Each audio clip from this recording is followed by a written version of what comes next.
What's up, everybody? It's Reggie Williams, founder and CEO of Ambrosia For Heads. And with me, I have Jake Payne, our editor-in-chief. And together, this is our What's the Headline. It's been a minute, man. How you doing? Man, I'm doing well. I got a text at 7 a.m. this morning from my friend from college and after Akeem, and he just texted me. He's like, "What? Y'all not gonna pod anymore? You just done for the summer?" And I laughed because, yeah, man, we've taken about a month off, and this is also the earliest. Usually, we've recorded some late nights after Versus. Typically, you and I speak in the late morning, early afternoon. We're doing it a few hours earlier this morning, and I think it's just because we're so eager to talk about what we got today. Yeah, man. We're going to get into the top 20 rap albums of all time. And it's a hotly debated topic. There's a list that was dropped by Rolling Stone that has the internet on fire. We're going to get to that. Just a quick note on, we've said this before many times, but we want to talk about things that actually matter. So there are some weeks where there's tons of stuff and we got great material. There's other weeks where there's really just not that much. So we're just not going to come and fill the space. So that's why we take time off. But we got a lot to chop up about this. We were resistant to even addressing it because let's just say, I won't get into it yet, but you'll be able to get the context as we discuss this.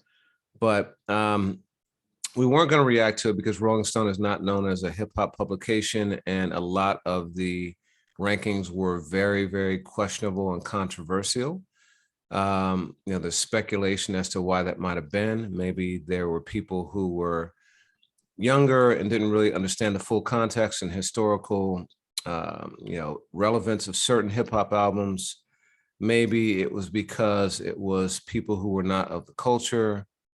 Maybe it was trolling and really looking to get clicks. We don't know. Or maybe it's just like what they believed, and it is what it is. But I think it's fair to say that most hip hop fans took great offense at the list. What do you think?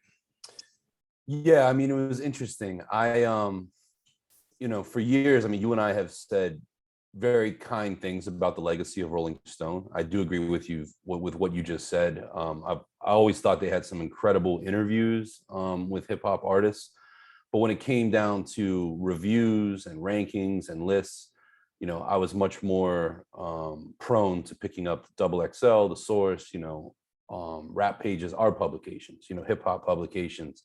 And yeah, it's funny because it came out, I wasn't clamoring to read it. Most things, no shots, because it's a weird time for publishing, period. But the last few times I've gone to Rolling Stone, everything is behind a paywall. And then this list came out, and I just right away scanned to the top. I just wanted to see what it was, and like you said, a respected publication, and some of those names on the list are people I know, people that I've worked with in very limited capacities, people I admire. But I went to the top. Kind of shrugged it off. I saw that it was trending on Twitter. And then about a week later, my 72-year-old aunt, who often also, tunes into this, texted me and goes, "What's your opinion on all of this?" And I was like, "Yo, how did this hit your radar?" And she's like, "The New York Times is talking about it for the reasons you just said of what is the bias." And a lot of folks have pointed out, and I say this, as me, that, was there an absence of people of color, contributing to the list? Like, who are the stakeholders coming up with this list? Because Rolling Stone will always have one of the loudest voices in the mix. So yeah, I've been analyzing all of those kind of takes and movable parts. Yeah, I'm a huge fan, or have been a huge fan of Rolling Stone. I had a subscription for 30 years. I gave it up when they changed ownership, I think 3 or 4 years ago, and Jan Winter was no longer a part of it.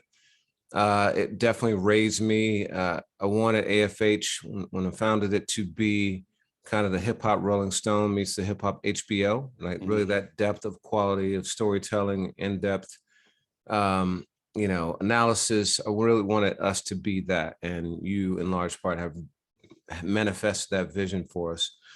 But and they've had they've had an interesting relationship with hip hop. I think that they did embrace it relatively early on compared to outlets like MTV and other kind of mainstream outlets.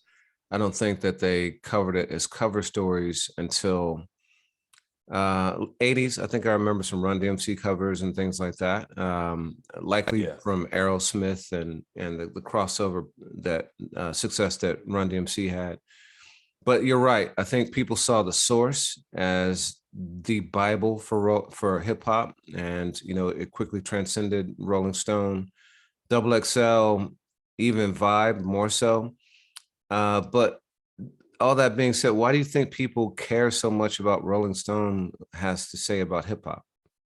I mean, Rolling Stone is still a staff publication, and I think that oftentimes Billboard has kind of reverted back to being, about the industry for the industry, and then a little bit of front facing, of like, hey, what are the historic moments happening?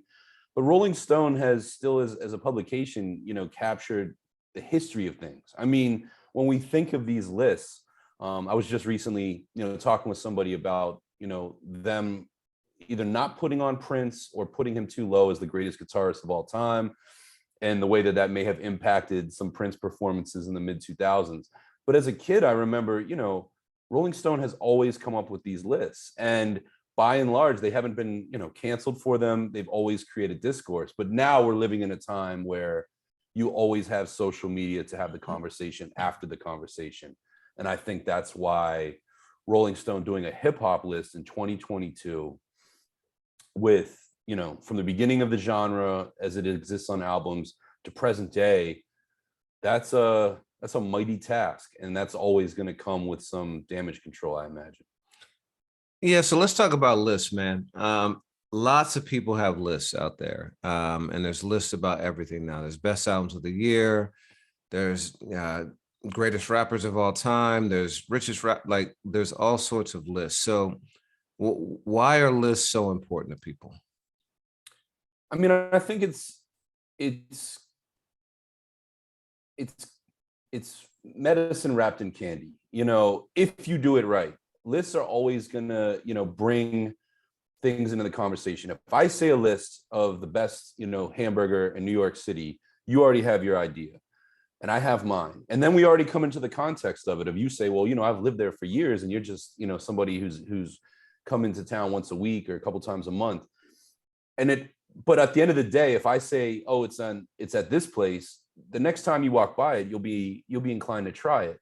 And I think lists at their best do that. If I give you my top 10 guitarists of all time, and 7 of them, and you think that I'm a, qualified person to have a stake in the conversation, you might be curious about the other 3. It creates discourse, it creates interest. But they can also be, very inflammatory. What do you think? I mean, as compared to that? Yeah, I think we're inherently competitive and have a need to rank things. And it goes from cars to wealth to whatever it is. And with music, even though we know that it's subjective, I think that there's something that appeals to each of us at our core. We're talking about a movie just before this. I think we know art when we see it, and a lot of people can disagree about that, but there's something core that makes us think that we can make it objective. And so I think the lists help with that, and like you said, they do foster the conversation. But I think that it's the competitiveness, it's the social aspect, the camaraderie that comes with it. It actually can get really heated. There've been a lot of barbershop arguments. I think some have probably escalated to fisticuffs. It's I think it's just core to who we are. Yeah, I mean, there is an element too of, if you tell me you believe one thing and I tell you I believe another, now we got to back it up. And that is discourse, that is debate, that is what we enjoy. And I think you can do it over quarterbacks, you can do it over, basketball players. And as hip hop heads, we often do it. But what's funny is, you know, you and I have worked together for almost a decade. I mean, we're like breathing down the neck of a decade. And the first question you ever asked me, one of them was like, what's your favorite hip hop album of all time? Not the best, but that was like a getting to know you. That's like, hey, what's your tattoo? Like, how do you express yourself? To me, that is a far more interesting question. than the best, because the best is always going to be subjective too. You're always going to bring in your own bias of when you grew up, where you grew up, what radio you had, what video you had, how you spent your time, who your friends were. And that's going to influence everything. And that idea of best is always, it's crazy. And it's one of the reasons why throughout my career, I've stayed away from it. But I agree with you, though. There is a part of it's fun to make music and art competitive. And I don't know about you, I think you do the same thing, but starting on January 1st every year, I start a list of the albums that I love. I want to fit them into a 10 or a 15, and then I always start a playlist of what are the best songs across genre this year. And that to me is competition. That's like sports rankings. So I do get that compulsion that I think we all have. Yeah, the part of me that wants to like actually find the answer to like really like take it out of subjectivity and make it objective is what inspired our GOAT competitions, our greatest of all time competitions. I don't think that any one person or any one staff or any one brand can determine what the best of anything is. I do think, though, that if you have a consensus amongst thousands, hundreds of thousands, millions, whatever it is, people, that you're getting to a place where you can say, okay, cool, maybe this is truly the best product, whatever the category may be. And so that's what we did, starting back, I think it was 2015. We started holding contests, and these were viewed by millions of people. 2014 is where it began, late in the year. Not to correct you, but it's an interesting thing to consider as we're talking about 2022. But continue. Yeah, and we started with greatest of all time MC.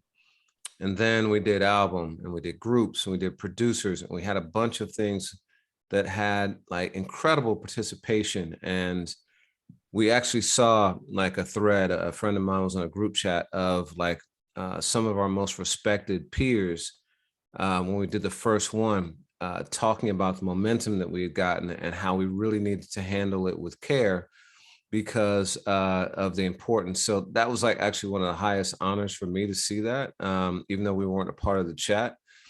But it also let me know the power that these things have, that was back in 2014, as you say, and lists predated that. What do you think the role of lists is in 2022? Does it have the same impact that it did back then? No, and I mean, I don't think so. And I think even in 2014, why the Ambrosia for Heads Finding the GOAT competition worked is it wasn't our staff going to people and saying, this is what it is. It was more interesting of a person in the street holding a microphone of what do you think? And yeah, there's publications like Rolling Stone and Complex and Pitchfork that have always done lists. But I kind of think, we as information consumers were already inundated with them by then. And by now, unless you have a reason, like you and I did a list at the end of 2020. At the end of 2019 of the 20 best albums of that decade. To me, that's interesting. When you look at the 2010s and you want to really make sense of that decade, it's fun to come up with a list. And I believe that you and I, presented it of like, tell us where we're wrong. We're not coming to you and saying, boom, this is what it is, end of story, written in stone. It's a conversation and it's a reason to celebrate not only the albums that we agreed upon, but, be it on Facebook, be it on YouTube, be it on Twitter, having the discussion of other people that say, hey, you guys didn't include this one, and here's why. And I love that. To me, that is far more interesting and fresh than a publication talking at you saying, this is what it is, now argue. Yeah, and what we'll get into this a bit later on in more detail. But what we did with these GOAT competitions was we had people vote. Like we put it out there on social media and had people come and actually use a poll to vote. We did an NCAA bracket style. Our staff picked something like 150 albums or something to start as a framework. But because we truly wanted it to be fully inclusive of all titles, we also had wildcard rounds where people could write in albums they thought should have been considered, and then they were then put into the bracket. So in theory, every rap album ever made had a chance at being considered in this. and we used that, and it was over the course of several weeks, if not months, where this unfolded until we got to a number one. And we're gonna talk about that list because we got top 20, the top 20 based off that we think is the authentic list, because not only is it, was it formed in some part by our staff, but is shaped by millions of people through social discourse, voting, and things like that. And I will say that I think that our readers, our listeners, people who are consuming our publication are some of the most devoted and knowledgeable fans of hip hop in the world. And so I would put their opinion, their collective opinion, above anybody else's fan base, period. Absolutely. And I think that we've, as a brand, always had a greater respect for our readers than many.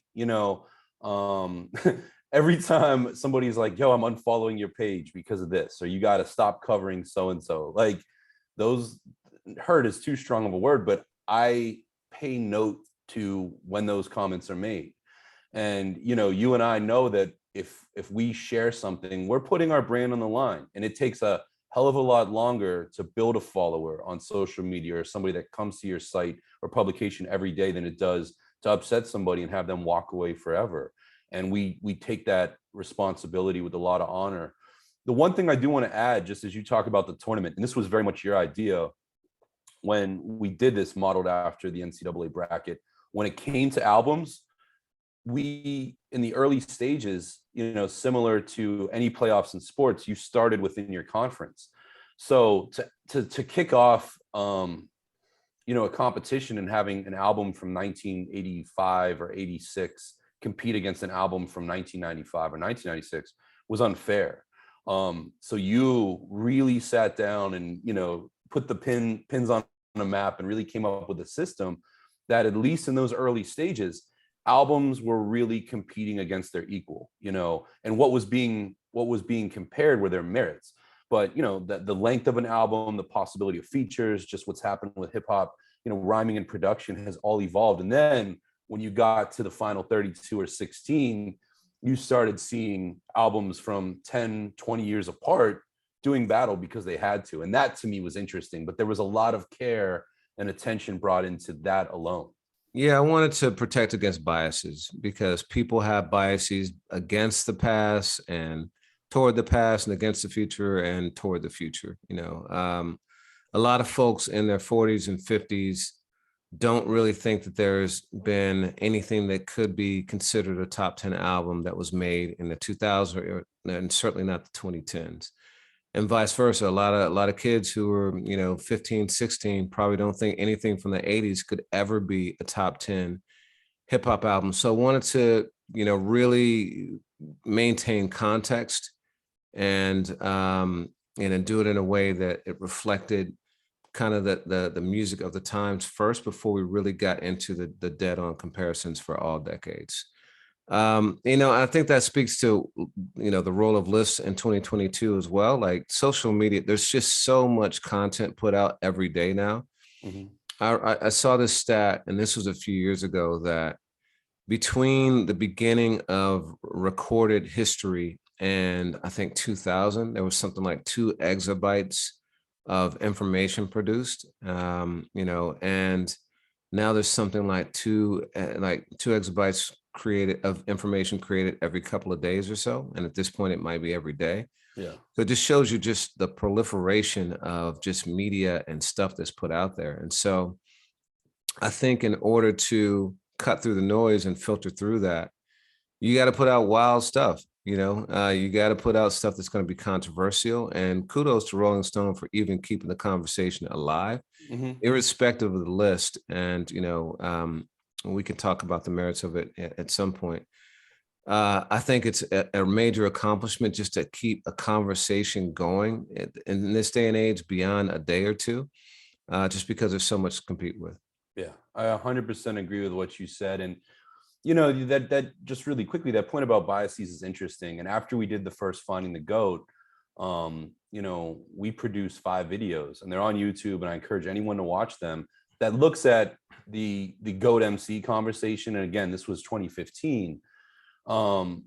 and analyzes how that conversation is influenced, things like how women are often overlooked in that conversation and why, or that sense of nostalgia, the favorite artist you had when you were falling in love with hip hop in those formative years for yourself, whether you're X age or Y age, is going to drive the conversation. And I think we're living in a time right now. I mean, this is the age of reconsideration. You look at something like the history books that are in school, and there's so many things that that we're not taught, that are now, on the front lines of should we teach, should we not teach, blah, blah, blah. And with hip hop, that's kind of happening right now. And I think that certainly makes its way onto a lot of new lists. And like you said, we can talk about it at a point, but when you look at Rolling Stone's top 10 list, absolutely, there's things that I think challenge the status quo of the hip hop album discussion, whether or not you or I or anyone listening to this agrees with it. Yeah. Yeah. Part of what was so controversial. So one of the things that I saw on their list was there was inclusion of a lot of diversity, right? There was a fair amount of Southern hip hop, East Coast hip hop, West Coast, women. What we saw in a lot of our GOAT competitions, particularly toward women, was that I don't think that they were respected and reflected as much as I would have wanted. Lauryn Hill, in particular, lost in the first round. She lost to AZ, who's a phenomenal MC. We've interviewed with AZ, and perhaps that was a matchup. But to say that Lauryn Hill wasn't a top 100 rapper or whatever it was because of that, I think is a great misstep. We did a documentary about that, and it's different in sports, right? Like people are just physically different, but in emceeing, like that's there's no reason why there should be a difference. And it's funny, we just got a comment recently on one of our YouTube channels. Some guy like talking about how like did he need to explain to us like why a woman couldn't be one of the GOATs? It's like, come on, man, like really, why can't, like, I put Lauryn Hill lyrically against just about anybody, like she served people like male or female. Rage, Rhapsody, there's so many ill women spitters who can go bar for bar with anybody. I just don't understand why there's not that recognition. Yeah, for sure. And just as an aside of that, one of the things I'm proud of is, AFH never, first of all, we never used the term femc, but we never limited women to being in that, like you're in your own class. That's ridiculous. That's like, white rappers in their own class, or Latino rappers in their own class. Like, no, this is art.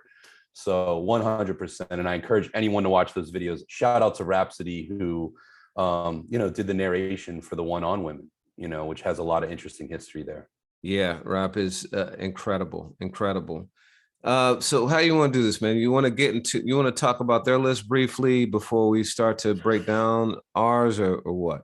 I think we go to ours. I mean, one for just very, to your point, like Southern rap thing, Rolling Stone, really planted the flag for Future and his Dirty Sprite joint. And I thought that was interesting, because that's not something that I've found in my conversations of, top X lists. And they also really in the upper part of the list, they went to bat for Missy Elliott's Miss E album.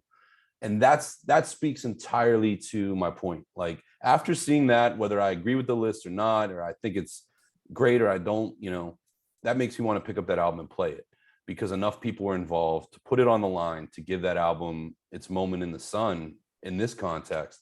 But yeah, those are the two major takeaways that kind of shocked me about the top of the list. And I felt as though there were some great albums that weren't getting due recognition. Any initial takeaways you had? For me, it wasn't about the albums that were included, because they included a lot of phenomenal albums. It was truly about the ranking itself. Just quick examples. They had The Chronic at number 40 and Good Kid, Mad City at number 38. And ahead of those two albums, who I think most people would agree are two of the greatest albums of all time, they had albums like Nicki Minaj's Pink Friday, Chance the Rapper's Acid Rap, Cardi B's Invasion of Privacy, the Sugar Hill Gang Various, which is just a collection of singles. Yeah. You know, they had Illmatic at, I think, 26, I believe, or 20. What is Illmatic? They had Reasonable Doubt at 26, Illmatic at 24, and ahead of that, they had, you know, DMX, It's Dark and Hell Is Hot. yeah, Lil Wayne's The Drought 3. And I was, correct me, Dirty Sprite 2, but also Little Kim's Hardcore above Illmatic. right. It's there's a lot. Like if you look at this list at any point, you're gonna have some head scratching. And you're absolutely right. Like again, I want to find a venue to give Sugar Hill their propers, you know, Sugar Hill Gang. But to do that album in that way doesn't make a whole host of sense to me. You know, They had Kanye West, Yeezus above all of that. You know, an album that was just maligned by a lot of people. Like, there's just some wild picks, you know, and wild. They had Dr. Dre's 2001 above the Chronic. Now that's an interesting one because I actually, when I had my first publication, New Rules, back in 1999, I started a debate about whether or not the Chronic was 2001 was better than the Chronic. It's longer, sonically. It is incredible. Like, just Dre just went to a different level, production and mixing wise.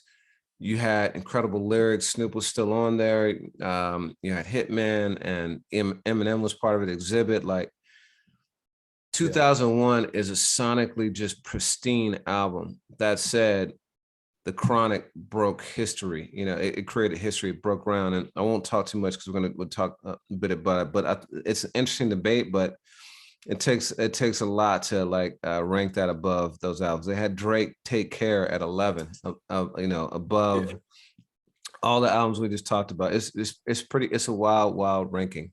It is. Yeah, I think those are some great examples, and yeah, it was a lot, and it definitely got people talking. If my lovely 72-year-old aunt is texting me about it, that says something. For sure. So, all right, cool. So let's talk about our own personal top 10 lists. Okay. One of the things that's interesting for me is when I first started AFH, it was obviously very, very aligned with who I am, my tastes, my knowledge, all that stuff.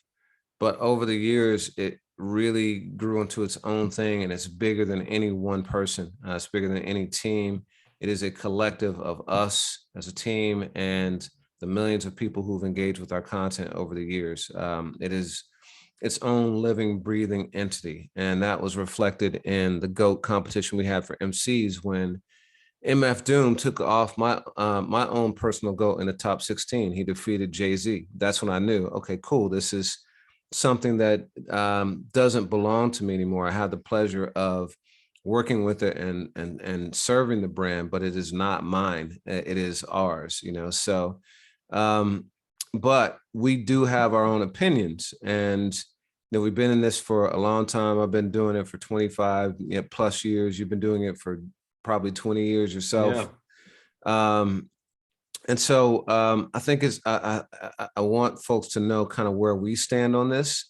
And Jake and I are also not aligned on these things. You know, we have a lot of common ground, but our rankings, the songs we like on the albums are always, you know, are typically very, very different. So yeah, very true. We've talked a lot about that here, and yeah, 100% agree that, you know, this is a Ouija board, and it's you and I and whoever, you know, was part of the staff at any given time, as well as I think the biggest hand in the Ouija board is our readers. You know, if our readers say they want something or they want more of it, you know, we give it to them. And this, you know, competition, which we'll get, you know, we let the readers have the final word, which was so dope. But yeah, I think it's interesting just for context sake. And I have to say, I've never written down a top 10 album list before. And I did this. I didn't want to get too in my head about it because I can do those things. I just literally spent 1 hour and did some, you know, it's kind of like when Ebro and Mike Tyson and everyone's doing those lists 3 years ago. I was just out from my heart and from my mind, and they met in the middle. So yeah. So we're gonna do our own personal top 10 list, and then we're gonna go through the top 20 as decided by millions of fans. So, question for you before we get into our own: you said you've never done this before. Do you think that if you were to do it next week, it would change? Yeah, I've always said that. Like, if you ask me my top 5 MCs, and you've really articulated this to, some of the people that we've covered on the highest level, there's certain folks that, like, your top 5 lists of MCs or your top 3 is different perhaps today than it was 10 years ago. And I think this is a malleable list. I don't know that it would change that much. The positions might. Truly, the funny thing is on mine, there's no repeats. I don't think there's repeats on yours from 2 albums from any one artist or act. But I don't know if you can relate to this, but there's times where certain artists, their album, to me, my opinion of their best work can change sometimes. And yeah, I acknowledge that. I don't do anything that's, this is set in stone. So this is me right now. But I do think it's an honest list, and it's one I stand by, and I know you do too. That's why we're doing it. So what you just said about it being difficult sometimes to pin down the best album for a particular artist, and it may change at different times. A great way to start. Let's go with number 10. What's your number 10? ATLians by Outkast, which 100% speaks to your point, because if you were to ask me next week, it could as easily be Staconia or Aquemini. Yeah. And why ATLians? To me, it's funny, like, that is Outkast lyricism on the highest level. I love the way it's produced, but at a time when beats were really getting out in front of the artist, you had the sample craze going on and all of that. I thought they created something truly, truly distinct. And Organized Noise, Earth Tone 3, Outkast kind of dimmed the lights on production and made it about lyricism and content. And not for nothing, I think it is important to have different voices regionally, just as there are all these other things. And to me, that's the definitive Southern rap album, of all time. But yeah. So for me, number 10 is Kendrick Lamar's Damn. And I know people are going to be mad already because I got a dude from like the 2010s in here, the top 10. We also talked about nostalgia in our first GOAT competition. We did a documentary on that. And the interesting thing is, I don't think a lot of people really have the proper context on nostalgia. So you think about Rakim, Eric B. and Rakim. They had a run from, call it 1987 until about 1992, 1993. From Paid in Full to Don't Sweat the Technique, I think is when most people would say their catalog, really like shone. That's 4 or 5 years, right? That is not a long amount of time.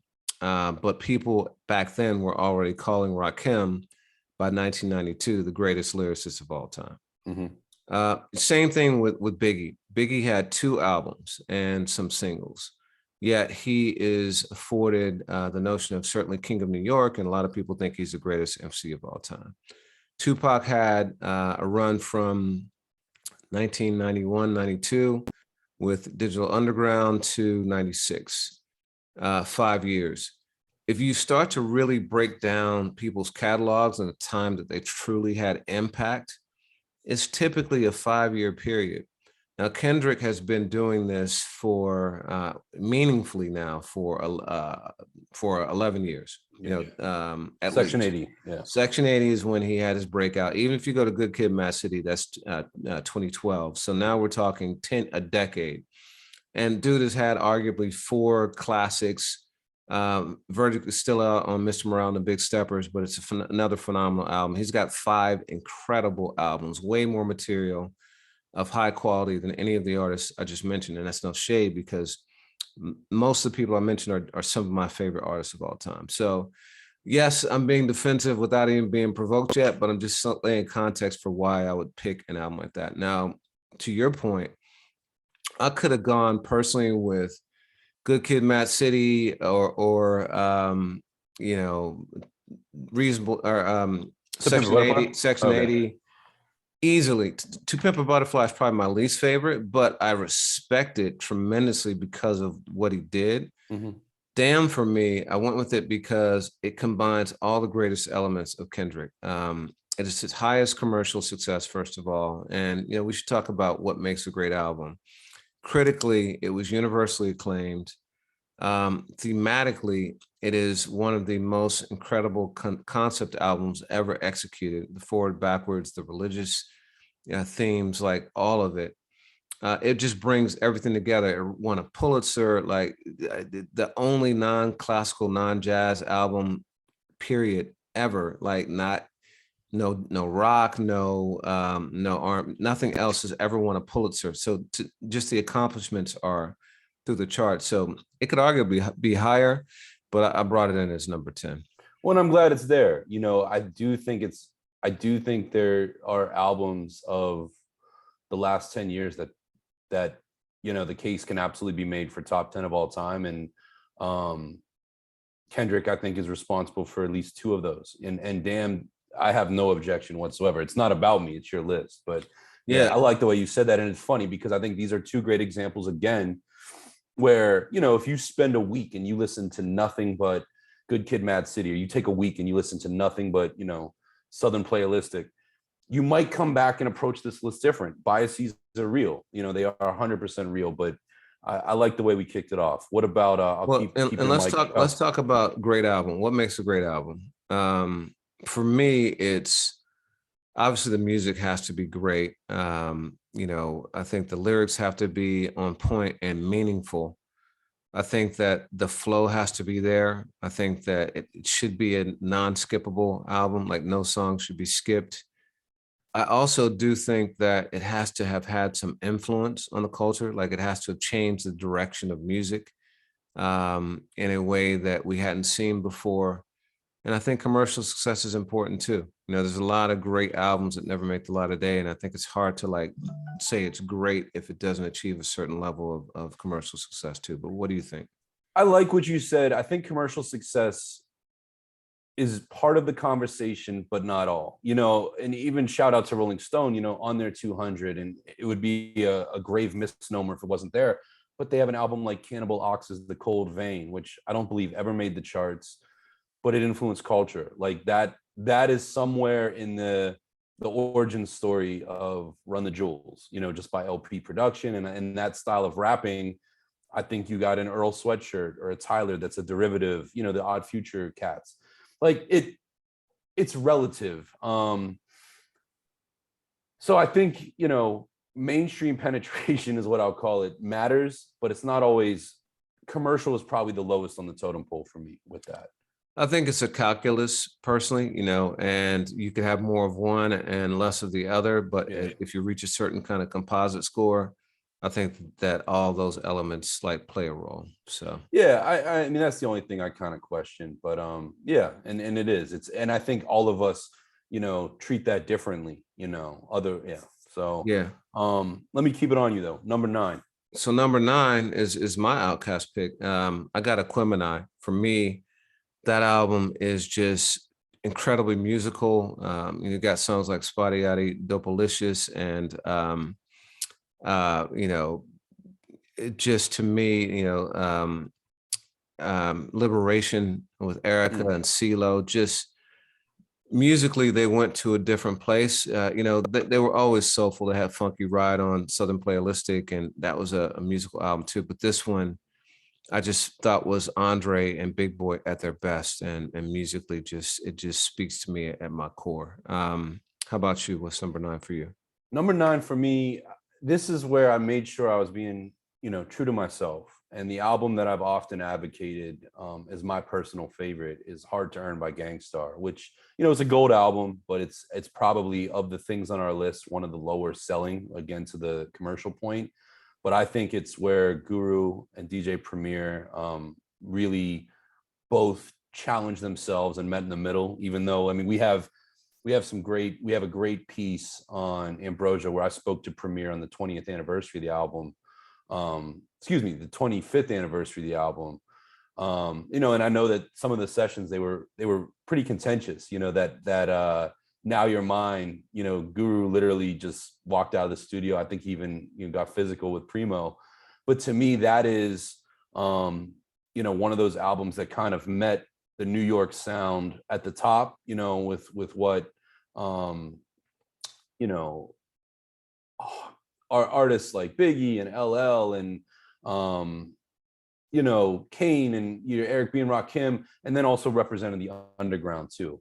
And I just think that those artists were at their peak. And for me to do a top 10 list and not put that one in there would not be true to myself. And I've listened to it recently, and I do think it's an unskippable album. Yeah, yeah. Okay, cool. So let's keep it on you for number 8. Number 8, Blueprint, Jay-Z. And it's funny, to your point, if you would have asked me 5 years ago, I always used to argue that Black Album was Jay's best album, which is not a popular answer. I tend to find people are either of the Blueprint school or the Reasonable Doubt school. There might be some now that argue for 444. But I've really come back, and I was around, I bought the Blueprint the week it dropped back in September of 2001. But I think that it's really showed itself in time, its influence on culture, Jay making a pivot, with his subject matter. And yeah, I mean, just that well into a career, because at that point, Jay's over 10 years into recording songs, 5 into making albums, to take that step of evolution 100%. And again, there's songs that I like more than others on there, but it's an unskippable album for me. Let me ask you this question. What's the first Jay-Z album you heard? I would say it was Volume 1, actually, if I'm being truthful. I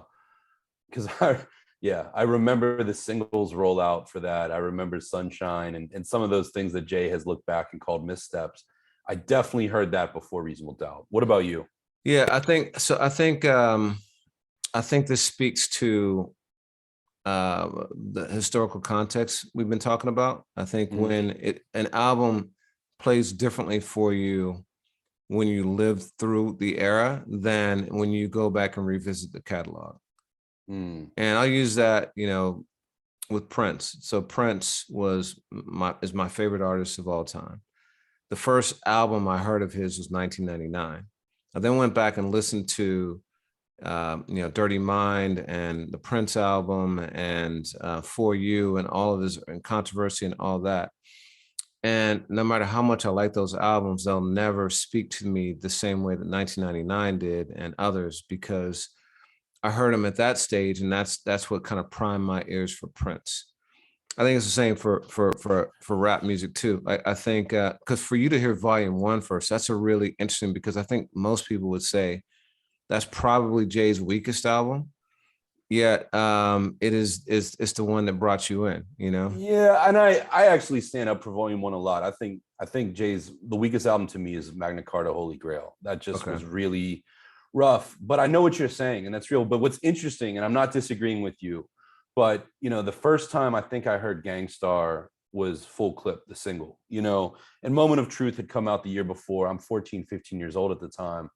And then I went back because I was enamored with this group, the way they sounded, Guru's voice, the wisdom, and I bought their catalog on Columbia House, or what was the other one, BMG.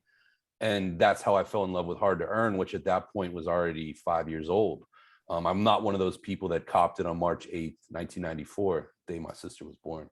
But yeah, I mean, context is everything, but there are times where you'll find an artist that you lock in with and do your research and really connect with their formative body of work. Yeah. Okay, cool. So for me, number 8 is Ready to Die by Biggie. This is another one where it's really tough for me. Like musically, sonically, I actually think I like Life After Death better. I think it's the better album. I think it is probably the best double hip hop album ever made. I think both discs are pretty much unskippable. And so just the volume of material and classic material and the variety you can go from, him collaborating with R. Kelly, the Bone Thugs and Harmony, to, 10 Crack Commandments, like just, it checks so many boxes musically and so well. I just think it's an incredible album. The reason why I went Ready to Die, though, is because when you think about where hip hop was at the time, Death Row and the West Coast had been running hip hop. They had run New York off hip hop off the map. The birthplace of hip hop was no longer relevant until that bad boy era really started to reestablish it. And you had the Big Mac attack with Biggie and Craig Mack, and Ready to Die was that thing. It, in a lot of ways, kind of took the blueprint that the West Coast did, and really recognizable soulful samples combined with hard hitting lyrics and gritty substance, and did it masterfully. And the storytelling that Biggie had on this, and just how raw he was, and the hunger he had in his voice, was different than what it was on Life After Death. So that's why I went with Ready to Die. Yeah, I'm not mad at that. It should be noted. Spoiler alert. That's what Rolling Stone said was the #1 album, on their list. And that's I'm agreeing with what you're saying of Life After Death. I think my favorite double album is All Eyes on Me, which is not an album. Tupac is who I often, credit as my favorite MC. Spoiler, Tupac's not on my top 10 when it comes to album making. And I love that double album, but you made a really good point. When I think of All Eyes on Me, I think of disc 1. And Life After Death is a much more balanced listen. And the high points are consistent throughout those 2 discs. Yeah. So keeping it on you, and this is important. Your next one, I think, speaks to some of the era and generation that's not probably getting representation in a lot of lists. Yeah. So my number 7 is Raising Hell by Run DMC. Again, if you live through it, that album shifted the culture. Like, it was playing on everybody's boombox at the time. Walk This Way was a breakthrough hit for hip hop. It was, I believe, the second rap video played on MTV, Rockbox being the first. But it really tore down that wall. It reestablished Aerosmith. Aerosmith went on to be gigantic, and they had been gigantic before, but they were in a time of real they were at a nadir in their career, a lot of like alcohol dependency and other drugs. Run DMC brought them back, and they boosted the sales of Adidas with My Adidas. Literally influenced, before, if they had done that now, they would have had tens of millions of dollars for it, like an endorsement deal. Peter Piper is still a joint you can put on and set things off. The incredible sampling. That album was incredible, and for me, was one of the first truly great rap albums. LL had put out some too, but generally back then, rap albums had 2 or 3 great hits, and weren't really cohesive. This was a full body of work through and through. Let me ask you a question. Is Run DMC an act where your top 10 list is interchangeable to other albums of theirs, or is it always Raising Hell for you? It's always Raising Hell. The only other one that could have been close for me is the first album, Run DMC. That's a great album, but there's a couple songs that are filler on that. King of Rock was not a great album. It had a couple of good songs, but Raising Hell, that was it for me. Yeah. Which is that was their third album, right? Yeah. Tougher Than Leather is the fourth. Yeah. So yeah. So for number 7 for me, shout out to my shirt, Midnight Marauders, Tribe Called Quest. And that is absolutely, Tribe. It could go Low End Theory or Midnight Marauders. And that was one of the things in compiling this list. I'm back and forth. But to me, I think that Q-Tip as a producer, Ali, the others involved, Midnight Marauders is one of those perfect marriages of beats and rhymes. And that was one of those albums that brought me here to this conversation, 25 plus years later. And I just think you can put it on. It's like nothing before it. And it really changed the field for everything after it. It is a benchmark ass album. Cool. I won't speak much on it because I got a Tribe entry coming up as well. But I'll talk about it because it's interesting. You sparked a couple of thoughts for me, but I'll talk about it when I talk about Tribe. All right, what's your number 6? So yeah, my number 6 is It Takes a Nation of Millions to Hold Us Back. And to me, and that was a top 5 for Rolling Stone, I believe, right? That that was one of the things I was glad to see on their list, because this album, you know, and I did not live through it by no measure, but I put it on. And to me, when I think of the word revolutionary in hip hop, you can say that about the Chronic and Melody and things like that. But the sound, the lyrics, the substance, the entire total package, that's the jam. I mean, to me, that is the standard of what a hip hop album could be. And arriving in 1988, it just really is the new mark to beat, in my opinion, you know. Yeah, this is one. So it's actually my number 6 too. It's funny that we agreed on the ranking for that. I will say though that I could have easily had it in my top 5. Yeah. I think that what dropped it out of the top 5 is that sonically it just is very dated at this point when you listen to it.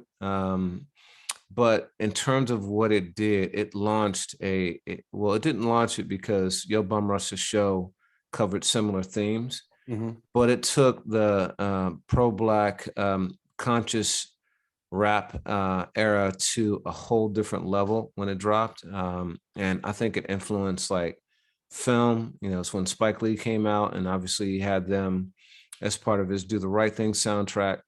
It really launched a movement of Black pride that we hadn't seen since the 70s. And, you know, Chuck, his voice was so piercing, and having the foil of Flav there too. Just and sonically, what the Bomb Squad did in terms of just the all out like assault that they did on your ears with a collage of samples and noises. And there's never been an album made like that again.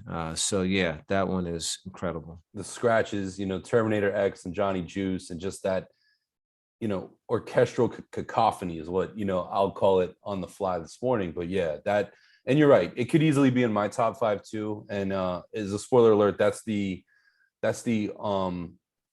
earliest album to make my top 10 list. And that was something I really wanted to make sure of, because the hip hop of the 80s, you know, was something that I hold near and dear, even though I didn't live through it in real time, you know, consuming it. But yeah, that was a great one. So number 5 for you. Yeah, for me, it's Enter the Wu-Tang 36 Chambers. It's really interesting because I've never been like a diehard Wu fan. Like I love, you know, various songs and their music. But for me, I really always respected the movement that this launched. It was completely contrary to what you heard on the radio at the time. This was during the height of the death row kind of bad boy era. There were mainstream samples. Everything was pristinely mixed. It was club music. It was radio music. And all of a sudden you had this dirty, grimy, like just, you know, back alley sound that was, you know, the antithesis of all that. And you had 9 dudes, and, you know, never had you seen a group like that. Maybe like the closest would have been Stetsasonic or something. You had all these different voices and all these styles, and, you know, the fusion of the martial arts. It was just a whole, the entire package was groundbreaking. And so I always respected that. And I love songs like, I love soulful hip hop. And so songs like Cream and Can It Be So Simple, and, you know, so obviously there was great music on there too.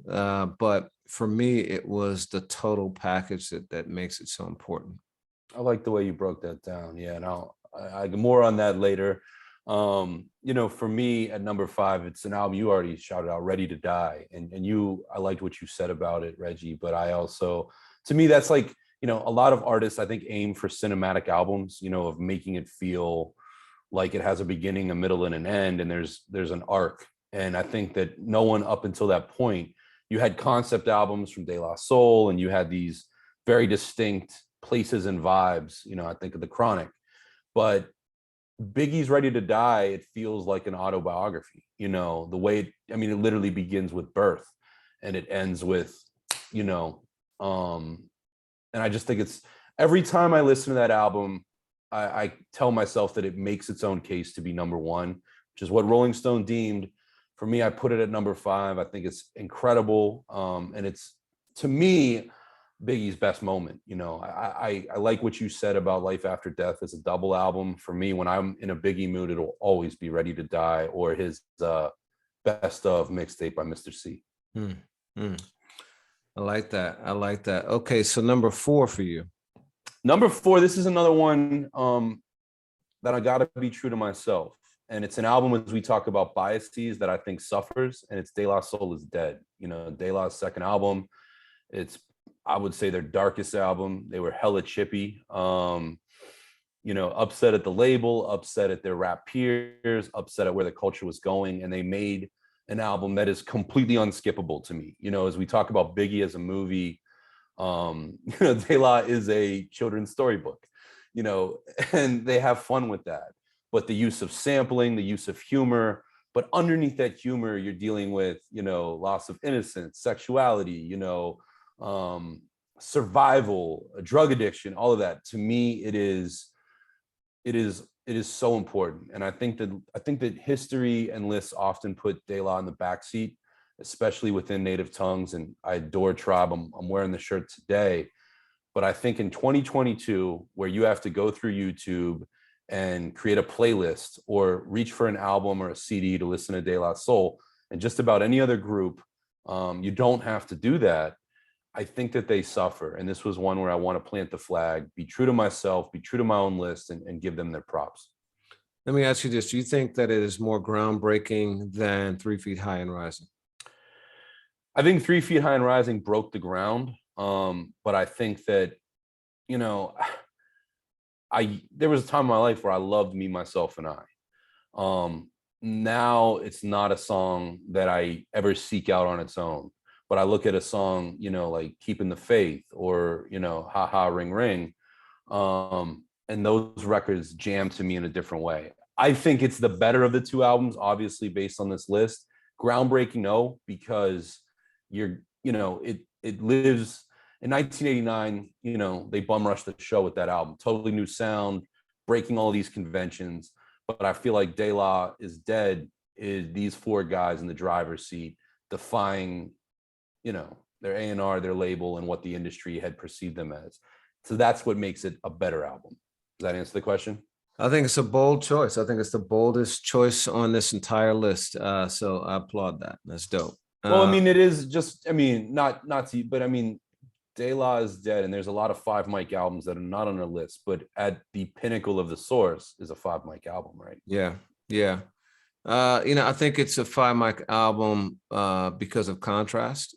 You know, I think that if 3 Feet High and Rising is starkly different than this. And because of that, for them to come out and show that kind of range and basically refute everything that made them successful was an incredibly courageous move and also musically impressive. But I don't know that it stands as great as it is without that contrast. I think you needed both in order for it to come off that way and get that 5 mics. That's a dope point. I mean, you know, is De La Soul is Dead as interesting if it's the first album, you know? Yeah. And that's huge. I mean, that's really huge. And yeah, I think, yeah, I dig that. And I'll just add that De La is certainly a group that has, you know, if you would have asked me this question 2 or 3 years ago on the right day, Balloon Mind State might have made my top 10. 3 Feet High and Rising, I listened to it on a drive last week, end to end, and then the remixes, and I'm like, man, this is incredible. And if we weren't doing top 10, if we were doing, you know, top 15 or top 20, De La is a name that you're going to hear again for me. But right now, De La Soul is Dead is it.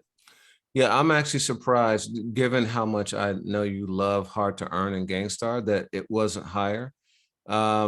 Is that because you're trying to make this an objective list, you know, quote unquote, or rather than like a Jake's favorite album list? Or Yeah. I mean, and my favorite album list is bizarre. You know, I mean, there's always been an objectivity there, but I'll listen to an album that I feel doesn't get its representation. And I think that Hard to Earn and De La Soul is Dead, which is the answer to the question you asked me in April of 2013 of my favorite albums. I go back and forth on those two.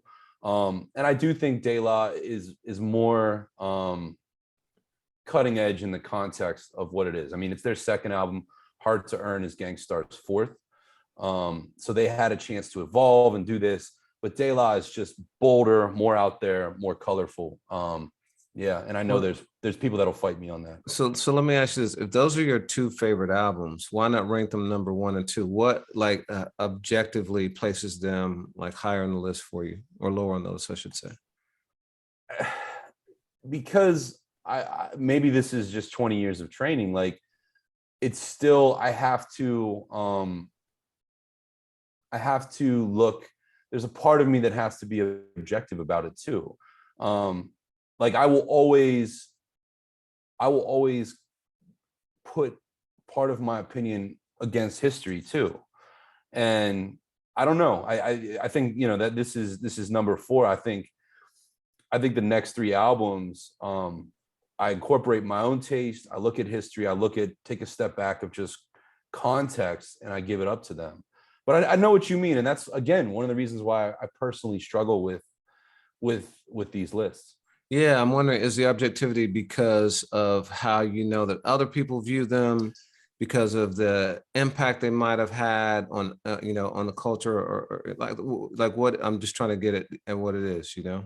Yeah, I mean, it's certainly not. It's not like willing. It's not fear. Or it's not conformity or anything like that. But frankly, independent of my taste, you know, there are albums that I just feel are flat out better. Like, you know what I mean? Like, there are albums that I can look at what they mean, look at what I feel, and advocate for mine. I mean, there's incredible albums that are not on either of our lists, and I look at their merits collectively as a culture as well as myself, and I kind of reach that conclusion. But does that sound murky? It doesn't. You know, I will use it. You use the word conformity, and I'm gonna I will take that and lean into it and embrace it. You know, if it were just my list, I probably would have had a couple of Kendrick albums on here. But I understand that the collective, you know, views that differently, and so in trying to create an objective list, or a list that really reflects hip hop culture, I can step outside of myself and, you know, start to like take in inputs from history, you know, from other people, from like critical acclaim, from commercial, all those things, and put together a list that I think is not just about me. And so that is conforming to some degree, but I don't think that's a bad thing. Yeah, and I mean, one thing that I've always enjoyed about AFH and working with you and other staffs that I've been part of, I've been really pushy about this issue. Like, you know, it's not about you, you know, it's not about me. There always needs to be, you know, a contextual lens of what is somebody, you know, really capable of, and what are they doing. And that's the way I kind of always set my chart against history. You know, like, I'm trying to think of a sports analogy, but you know, you might have a favorite player that's not in the Hall of Fame or not anywhere on the league leaders. But when you're talking about the greatest, just to throw your favorite player in there, that seems like a disservice to history. And I really, even though I made this list in an hour, I mean, I know these albums by heart. I'm always considering the annals of history. Yeah. All right. So my number 4 is Illmatic. And I think that that's probably going to be controversial for a lot of people. A lot of people place, especially who are, you know, part of our readers and audience, place this as number 1. For me, and it's great, but it is crazy to me that Rolling Stone had it at number 24. That's just, I think that I personally believe, and you know, this is not me trying to, I think it harms the credibility of a list like that to have Illmatic so low, personally. But for me, I put it at number 4. You know, it's so many firsts. It's the first album to really have that many super producers on it. You know, Primo, Large Professor, Pete Rock, just Huge hit, yeah. It kind of broke the mold, but it also, Nas, it wasn't the producers overshadowing Nas. It was always Nas's album. It's short, And I think that the conciseness makes it a better product than if it had been 18 songs, but the same number of quality songs. The storytelling is impeccable. It is an MC really coming in and leaning into hit the hype and meeting it, maybe even surpassing the expectations. It's almost like LeBron in basketball. The tape leaked. I had the tape 4 or 5 weeks before the album came out. That said, it's not my number one album. And I think when we're getting into top 4 albums, it does start to become very subjective. I just I know I recognize the impact it had, but I think it's a very East Coast centric album. And I think that if you start to move outside of the East Coast, the number of people who would put it at number 1 gets smaller and smaller. And so because I'm from the Midwest and embrace lots of different styles of hip hop early on, it just never grabbed me as like the holy grail of albums. I think it's a phenomenal album, but it's not just the unquestionable number 1 album. That's bold and real, and I'm not mad at it, and I'll say more on Illmatic later. Yeah. So for number 3, I'm gonna go with The Chronic. And again, for me, 2001, great album, never is entered my conversation for top 10 of all time. For reasons I think you articulated of just, similar to De La, what Dre did, and I know he started to do it at the second NWA album, but the injection of melody, the fact that he brought in, unknown Snoop Doggy Dogg, like he had been on Deep Cover, Lady of Rage, had one verse on a Chubb Rock album in '91. Like he's bringing in people, RBX, Daz and Corrupt, that are not well known and making them matter, introducing them on the best of red carpets. And, yes, there's songs on there that are more, musical, just like big, but over time I've come to appreciate a Let Me Ride, especially when we're appreciating these big ballads from Kanye West. I love the reconsideration of Parliament Funkadelic throughout the album. I love a song like Stranded on Death Row that is just, I'll put that against any posse cut ever. And again, you have these artists that are literally starving, but rapping to make a name for themselves. And again, just the iconography of what this album meant visually, sonically, the way it changed culture. I think it influenced Ready to Die. I mean, that's been documented. It definitely deserves to be on the upper part of this list for me. Yeah, I won't say much about The Chronic right now. For me, number 3 is Low End Theory by A Tribe Called Quest. And I think we're getting to the territory of GOATs.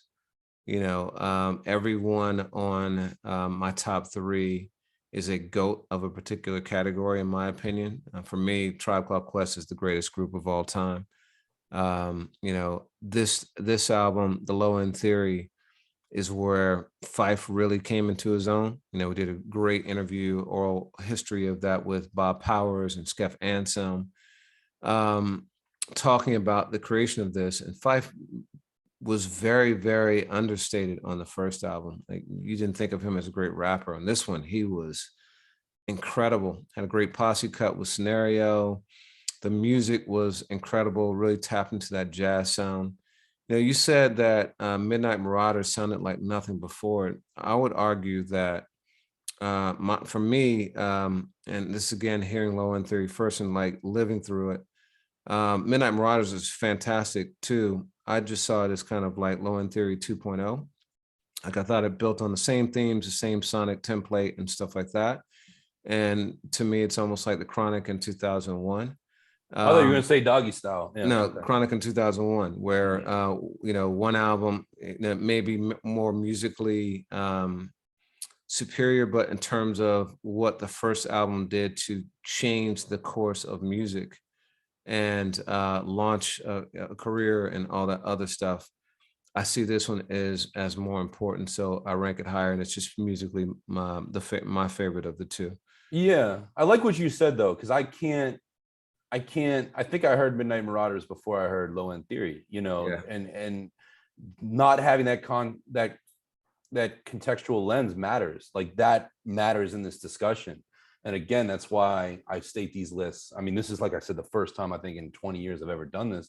I do it with a soft voice because, especially on this part of like, I depend on folks like you that live through it. I want that. And you can't create that, but you can consider it, and it should be known. And yeah, I think what that album did for jazz is incredible too, Yeah. just of making it part of the discussion. So number 2 for me is one you already spoke about, Enter the Wu-Tang 36 Chambers. End to End burner for me. I love that album.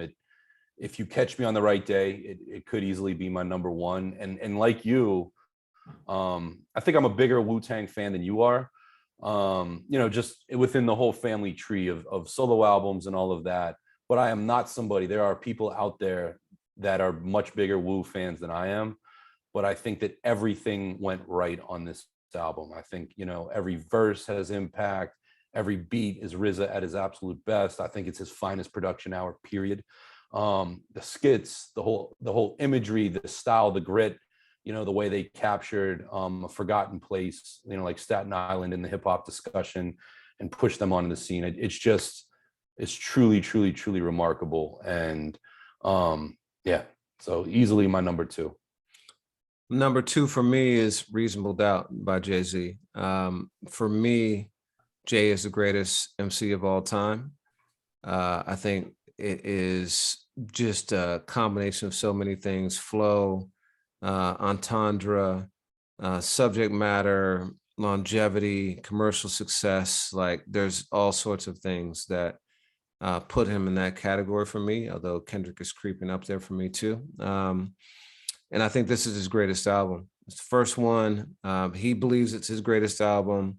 I think it's his among his top 2 most personal albums. I would put this and 444, but 2 very different stages of life. This is the culmination of 26 years, I believe it was at the time for him, which is why he also thinks it's his best album. Independent, did it on his own after being kind of shunned by the industry. To me, it's just a masterpiece. It's unskippable. I still listen to it, at least a song probably every month or so. It is one that just has stuck with me. And so Reasonable Doubt is my number 2.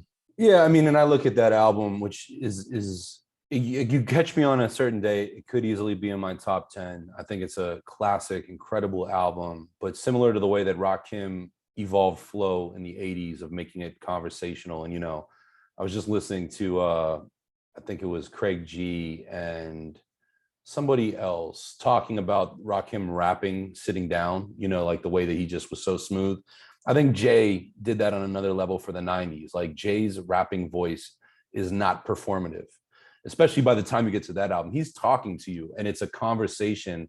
And again, that sets the table for, Andre 3000, for Kendrick Lamar, for, and I know Dre is a contemporary 3 Stacks, but of having this relationship between the speaker and the listener that still can be well produced on a high level. And Reasonable Doubt is just that, remarkable album.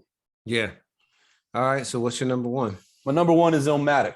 And I am somebody that believes that all killer, no filler thing is real. And 10 songs, just under 40 minutes. I think Nas stepped up to the plate and, and batted 10 for 10 on it. And I think what you alluded to a moment ago, I think there's super producers in retrospect, but I think in 94, Premier, Pete Rock, Q-Tip, Trackmasters, LES, you had great, Large Professor, you had great producers coming into their own. But what's amazing about that album is it still sounds so cohesive. You're going through a food court of the best in that moment, and you're coming out with something that still meshes really well together. And it, of all the albums we're talking about, this one is kind of a journey into manhood. Nas started making it, I believe, in his upper teens. Certainly he started working with Large Professor when he was a teenager, and releases this album in his early 20s. And you can say the same about Ready to Die or Reasonable Doubt, but it really feels like, just based on subject matter, a guy transitioning from adolescence into adulthood and coming into the world. And that's why this album, you know, is bigger than itself. And I'll be fully transparent. You called me a coward for this at the top of the call. And I accept that. I mean, I think Illmatic is an answer that, you know, can't be fucked with, for lack of a better. But I do believe, and I felt this way every time I finished listening to it, damn, this is the best. This is the one. All right, you know, I can't argue against it. Like a lot of people, many people agree with you. So, you know, again, at this point, I think it does start to get subjective. For me, number one is The Chronic. And, you know, you talked about it. I think what did it for me is, first of all, I do think Dre is the greatest producer of all time, and this is his greatest work. It launched the career of Snoop Dogg. NWA had definitely started to like knock on the door of hip hop and, you know, start to like erode that East Coast dominance. The Chronic absolutely destroyed it and put the West Coast on its back. I think the craziest thing about The Chronic for me is, you know, in addition to it also being an unskippable album front to back, and it's almost like a compilation or soundtrack for Death Row Records. It launched that label, made it into what it became, still one of the most revered record labels ever in hip hop, is that it made gangster rap the most hardcore gutter rap commercial. It was top 10, top 40. Like you heard it on pop stations. This is the first time you ever heard explicit music like that on top 40 radio. It became like, it made hip hop like a Motown sound. It was ubiquitous.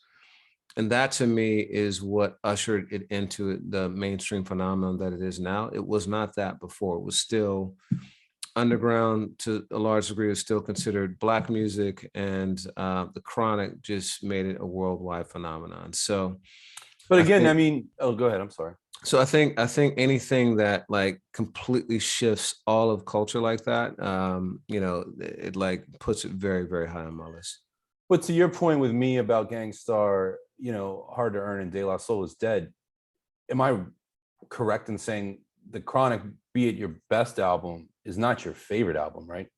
Chronic is my favorite album. I love The Chronic. Yeah, okay. I love The Chronic. My favorite Dre album for sure. Yeah. And my favorite album of all time. Who?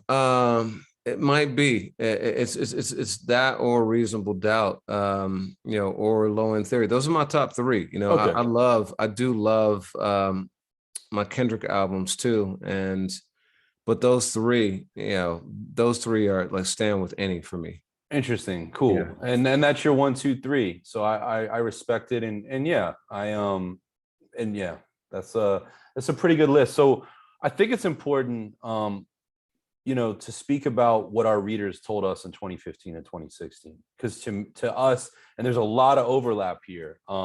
That was, I mean, we alluded to it at the top, but that was something that we kind of used in headlines is, these are the definitive albums based on what you are telling us. And not for nothing, I mean, in 2015 and 2016, you know, we had millions upon millions of people coming to the site. That's fair to say, right? Yeah, absolutely. You know? So yeah, our list is our list, right? Like, and it's personal, it's subjective. We're entitled to our opinion. I believe subjective and objective. Yeah. I believe our opinion holds weight because of who we are and what we've done for the last, you know, combined like 40, 50 years now. But this list we're about to talk about now is the list that matters. It's the most important list. And I think it is the most reflective list of any body of hip hop because it was voted on by these millions of fans over time. And so I'm confident in saying this is the definitive top 20 hip hop list. And if folks want to fight me, you're going to be fighting, you know, millions. Like it takes a nation of millions to hold us back, because that's what we got on our back with this. So yeah, let's go through this. Like you said, there's a lot of overlap, but let's start at number 20. Yeah. So point of context, we did this, you know, NCAA basketball style. So there was a definitive Sweet 16. For beyond that, the top 20, these were the closest margins of loss. So of that sequence that led to the 13. So I think 20 felt good, so we put them here. You want me to do the first four? I'll do the first two, Okay, and then you do the next two. got you. All right. So first, number 20 is Good Kid, Mad City. Obviously, Kendrick's debut major label album. There's debate as to whether Section 80 was a mixtape or an album. I always put in the album category. Me too. Good Kid, Mad City, I think is like indisputable classic. You know, I called it a classic when it first came out. 5 years later, I think there's very little debate. There was very little debate to that. Now, 10 years later, I think it's just, it should have won Best Rap Album. Like, we all know the history behind Good Kid, Mad City. It's arguably Kendrick's most cohesive sonic album. You know, I don't think that it's, it's conceptual too. When you start to think about that, To Pimp a Butterfly and Damn, it's really hard to like pick. They all are like just phenomenal albums. And you know, obviously Section 80 is too. But Good Kid, Mad City, number 20. Number 19 is Criminal Minded, Boogie Down Productions. That's another one that I think people who were raised with 80s hip hop, a lot of people would have in their top 10, maybe top 5. I think it's phenomenal that our readers have it in the top 20. I don't think that it was the top 50 even for Rolling Stone. They put it at 91. 91. Okay, right. Yeah. So, and this is an album that in a lot of ways kind of launched gangster rap, if you think about it. You know, Schoolie D with PSK. PSK was certainly one of the first, but this album, like, really, and Chris was not glorifying it, which he was talking about what he really saw in the streets. KRS, that is. And so, yeah, Criminal Minded, number 19. Absolutely. For number 18, we talked about it earlier, 3 feet high and rising, which, you know, Rolling Stone had at number 33. You know, De La's debut arrives the same year as Paul's Boutique by the Beastie Boys, 1 year after It Takes a Nation. Just those are the 3 albums that I think of with Mosaic sampling and just grabbing records from any place. But it introduced, you know, kind of 3 misfits from Long Island and Brooklyn, you know, with Maceo being a Brooklyn cat. And, you know, high school guys, Prince Paul, kind of the guy in the shadows with Stetsasonic, comes in and really shows the potential of hip hop, that you could be a human being. Not everything had to be quite so, you know, performative, and it's an everyman album. And I know that, you know, they got labeled off of it hip hop hippies, which the group obviously, you know, rejected and said, hey, we're many things. Don't put us in that box either, which is what inspired, you know, the other album that we spoke of earlier. But great album. I 100%, you know, support this being on a top 20 list all day. Next up is an artist that we haven't talked about yet, Kanye West with The College Dropout. And again, you had an artist coming out of the Rockefeller family, first as a producer, you know, getting his couple features in, and then coming out with a project that I think surprised everyone. And it, on one hand, had the platinum polish of, you know, being around Jay-Z and Cameron and all those different people, but also, you know, the Louis Vuitton backpack of somebody who was very aware of what was happening with Ruckus, was a fan of, you know, Freeway, was a fan of Common and all these different things, and merge those worlds together in a mid-2000s that I feel like there was gangster rap, there was backpack rap, and there was no middle class. And Kanye did that, and as a phenomenal producer, as a provocative MC, did that. And it's not my favorite Kanye album, doesn't matter, but our readers really went to the mat for that one, which was his, I'd say his first game changer, and that, you know, definitive of that old Kanye that I think a lot of people want back. Word. All right, you do the next 2 and I'll do the next 3 after that. Got you. All right.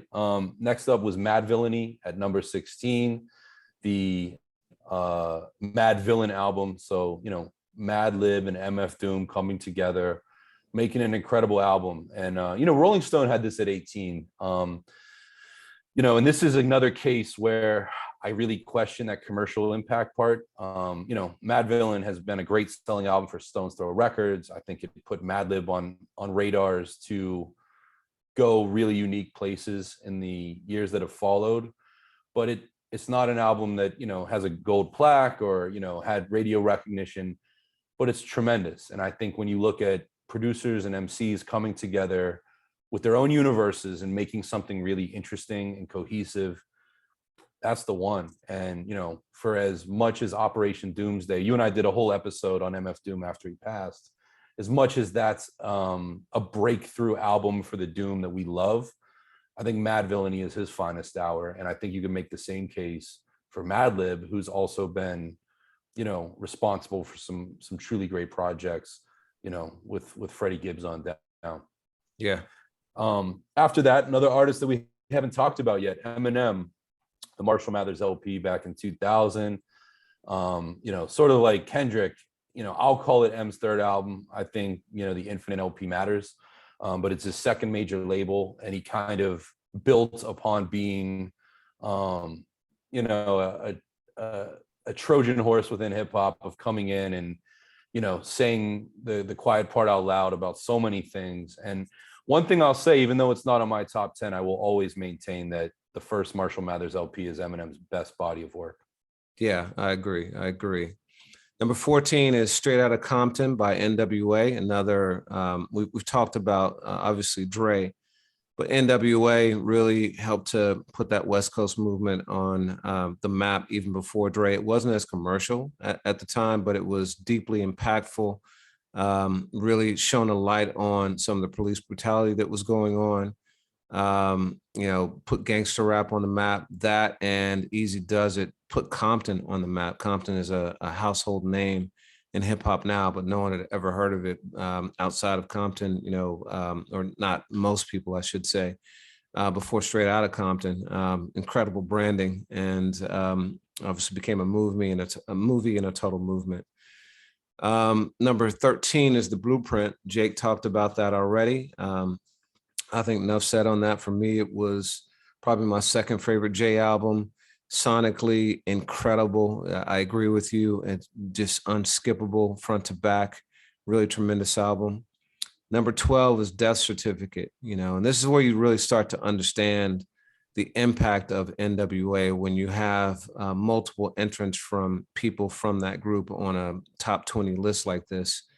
Ice Cube, obviously was the chief pen in the group, he and Ren. Death Certificate being his second album. Did the first one, went with the Bomb Squad, you know, from Public Enemy. And so a bit of a different sound, more kind of East Coast sounding than what you would expect from Cube. This album went straight West Coast. Sir Jinx, he had some real heavy hitters on this. And it's my favorite Cube album. Cube is my top 3, top 5 MCs for sure. Incredible album. My favorite Cube album too. And this is one, you know, not to poke the bear, but Rolling Stone had it 93 and our readers had it 12. And I'm much more in line with our readers than I am with Rolling Stone on this one. You know, next up at number 11 was Supreme Clientele by Ghostface Killah. And I personally believe it's the best, you know, this is my spicy take. I believe it's the best Wu solo album. I know that upsets Purple Tape fans, but Ghostface Killah second album really comes into his own. Again, you know, uses sort of like Illmatic, a bevy of producers, but comes up with something really cohesive.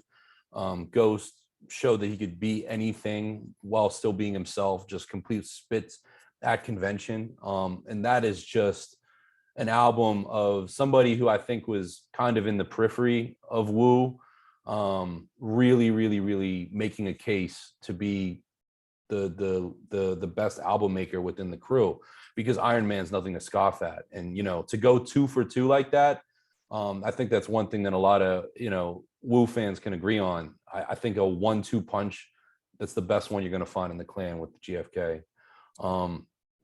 After that, number 10, Low End Theory, Tribe Called Quest. I think you know, much like Blueprint, you already kind of covered that. And then after that was aligned to closely with Rolling Stone. They had it at number 9. Oh yeah, good call out. Our readers had it at number 10. And then, you already spoke of it, but Aquemini at number 9, which Rolling Stone had at number 27. But and they went, Rolling Stone went to the mat for Stankonia. But yeah, our readers really, raised the flag for Aquemini. Number 8 was the Chronic, diverged greatly from diverged from both Jake's and my lists. But it much more so from Rolling Stone. They had it at number 40, which just is a travesty to me, especially when you look at some of the albums that they put ahead of it. But we talked about that. Number 7 was Only Built for Cuban Links. It's funny because I actually would put this as the best solo Wu album, and it's actually not really solo given Ghost's participation in it. I'd see it as more of a collabo album. Great point. But that album really extended on the Wu mythology. I think it took some of the martial arts out of it and really just made it about the street talk. And, you had people walking around calling each other son and God. And, it just really brought New York glory, like New York, non-commercial, just gritty, grimy glory back. And, just incredible bangers from, Ice Cream, Criminology, that's my joint. Yeah, Criminology. Incarcerated Scarface. So many on it. So that was number 7. Rolling Stone had that at number 37. Again, like, being off by like 30 slots is very questionable to me. But so number 6, another one we haven't talked about, is Paid in Full. And I got to say, this is an album that I had in my top 10 list, and I did a swap out kind of last minute. I swapped it out for Aquemini, I believe. And the reason why I swapped it out is because Paid in Full, incredible album. Rakim, one of the greatest MCs of all time. It had some filler. It had a couple instrumentals on it, Chinese Arithmetic, and I can't remember the other one. And those are cool. But if you'd taken those off, this just would have just been immaculate. Incredible album. Rakim, the architect, along with Big Daddy Kane, of multisyllabic rhyme styles, completely changed the way that rap delivery was made, not only in terms of the substance and the cadence, but also, as Jake said, the delivery. And it really just sounded very different, that and Criminal Minded, than anything that had been out at the time. Next up, number 5, It Takes a Nation, which is funny. You and I each had it at number 6. Rolling Stone had it at number 4. We covered that album, but our readers, again, and it's one of the things I love about the AFH ecosystem is, on this list so far, and I know we still have, 4 more to read off. You've got albums from the 2010s, you've got albums from the 90s, the 2000s, and the 1980s. And again, we really try to create the bracket to be inclusive. But by the time you get here, one of those decades could entirely dominate. But it's a mirror to the vision you had for AFH of like, let's create a place where, 20-year-olds and 50-year-olds can, share the same love of hip hop and have appreciation across generation. So I love the fact that it made it. Number 4 is Ready to Die, which we've already discussed. And obviously that's the one that Rolling Stone had at number 1. I'll do number 3 and 2, and then I'll give you number 1. How you want to do that? Cool. Yeah, sounds good. So number 3, Midnight Marauders, which, again, we discussed, it could be any Tribe album. That came in, made my list, did not make yours. And then number 2. Wait, and that was number 55 on Rolling Stone. Like, yeah, again, just wild divergence there.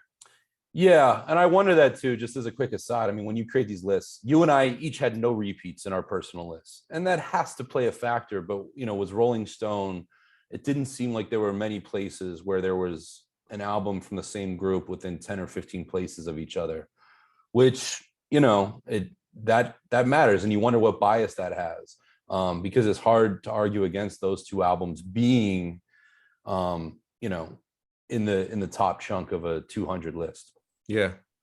So number 2 was Enter the Wu-Tang. Rolling Stone had it at number 8. They had it in their top 10, but yeah, it was our number 2 in a very closely fought final battle. So as some poetic justice, as a joke, you have to announce what the #1 album was based on our readers. #1 was Illmatic. I got to say that when we launched the contest, I knew Illmatic was going to be #1. I thought that there might be a chance that the Chronic did it because I think it kind of depended on the demographic. But I know the importance, the historic importance that Illmatic has in the culture for all the reasons that you articulated. So it did not surprise me. I certainly wasn't mad at this as the choice. I think when you start to get to these top 5, especially, there's an argument for each of them. And obviously I'll put the Chronic in there too. There's an argument for each of them being #1, but for that many people that we had participate, for millions of people to ultimately conclude that Illmatic was #1, I think says a lot. I think it speaks to the quality of this album. Still to this day, Nas tours on it, is celebrated for it. He's gone on to put out some documentary. He's gone out to put some of his best work in the last few years. But I think Illmatic is unquestionably still a crown jewel in his catalog.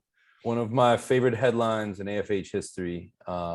It ain't hard to tell, Illmatic is decidedly your greatest hip hop album of all time. It's a long headline, but it was, that was interesting. And one point I'll just add too, again, right now you can't find the Chronic on DSPs since the acquisition. Snoop's pulled them off, but in 2015 and 2016 you couldn't either. So when these votes were happening, the same Achilles heel that De La Soul is dealing with, so is the Chronic, and that has to factor into something when you have millions of different people voting across 6 months, and they care about it, they're invested, and they want to listen to an album, listen to the other album, and vote.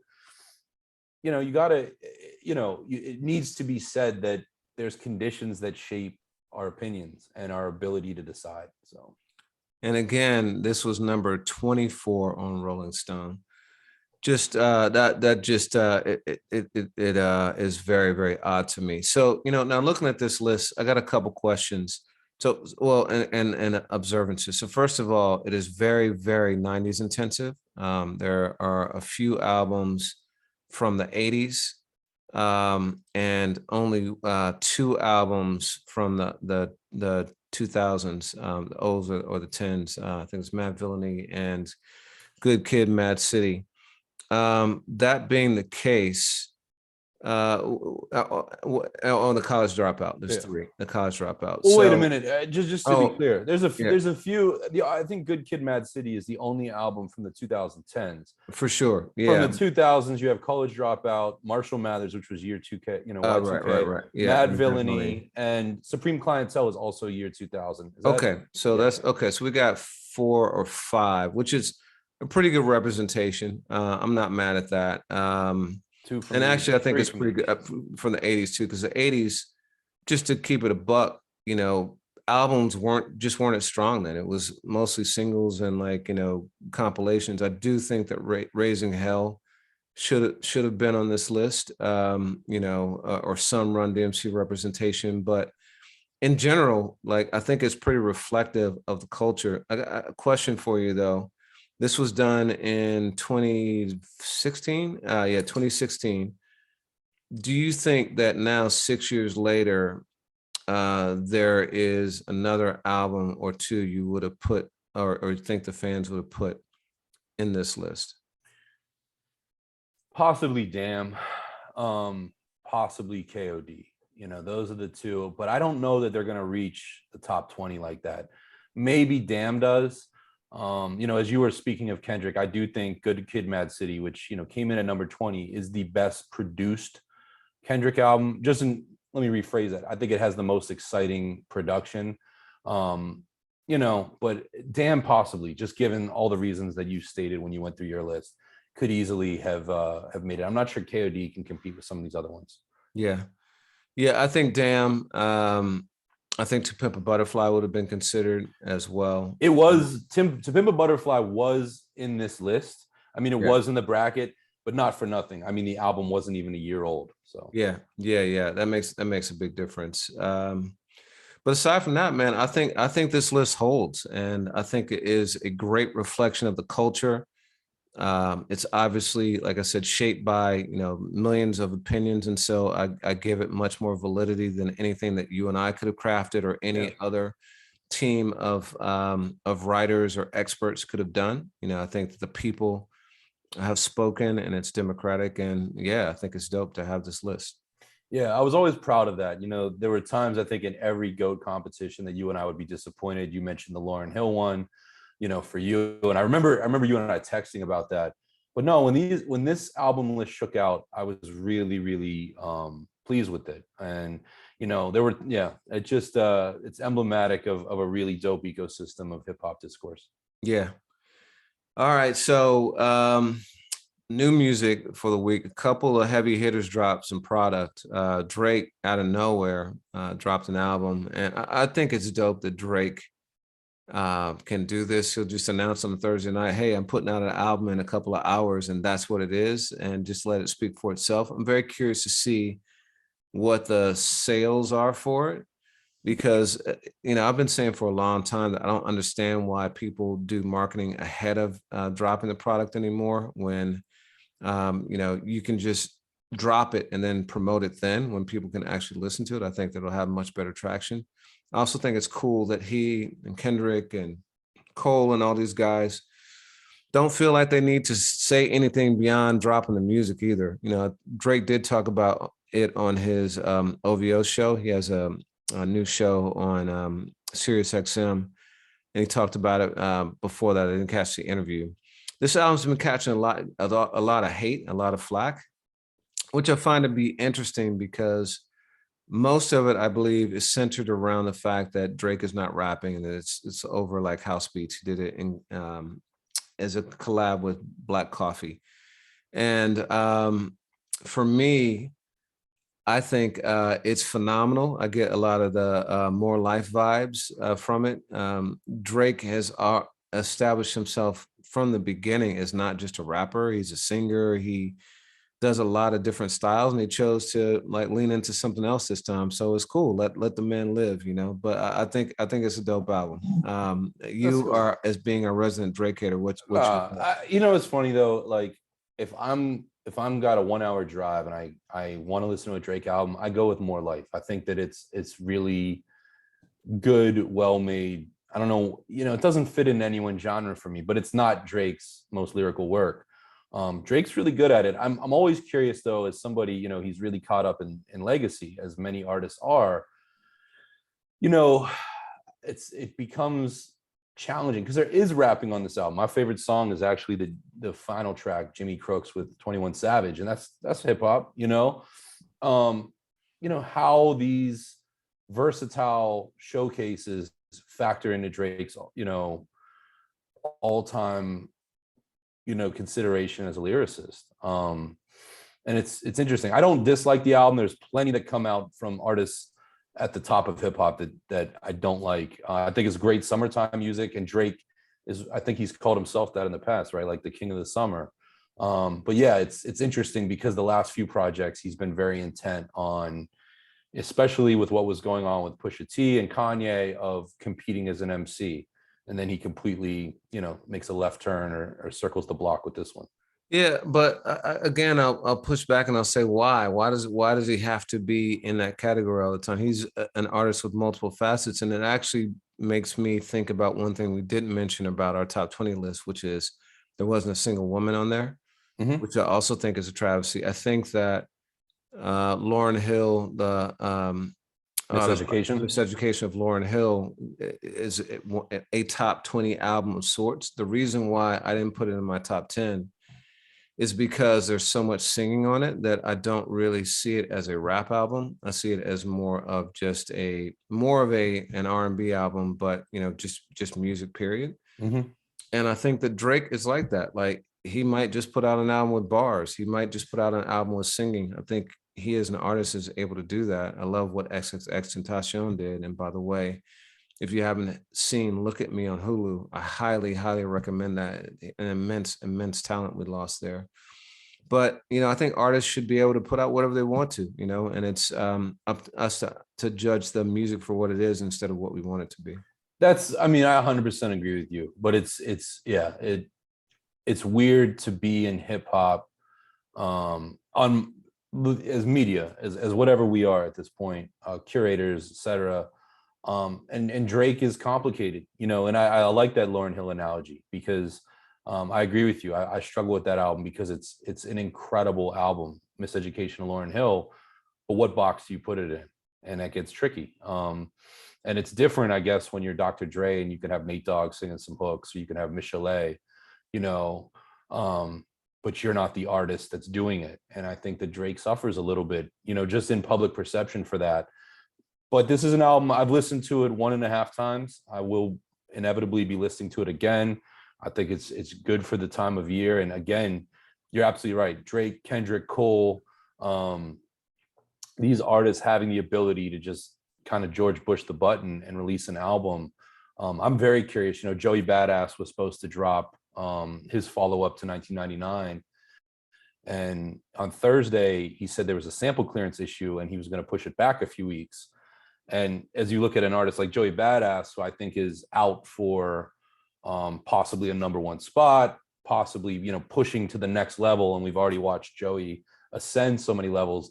Did he catch wind of Drake doing a surprise album and saying, no, you know what, if I'm going to get that #1 or I'm going to get my moment, I better pull back? And it makes you wonder. And then for the artists that did drop this weekend, when Drake does something like that, I always wonder what those conversations are like behind the scenes, because, you know. Yeah, you know, they say Joey is saying that it wasn't because of Drake, but it's actually poor timing for this to happen, because this is the same week where he admitted that he ducked out of the Logic tour because of a lie. He said that, you know, at the time he had said that, you know, his eyes were damaged By an eclipse. Actually, you know what? Yeah, let me take that back.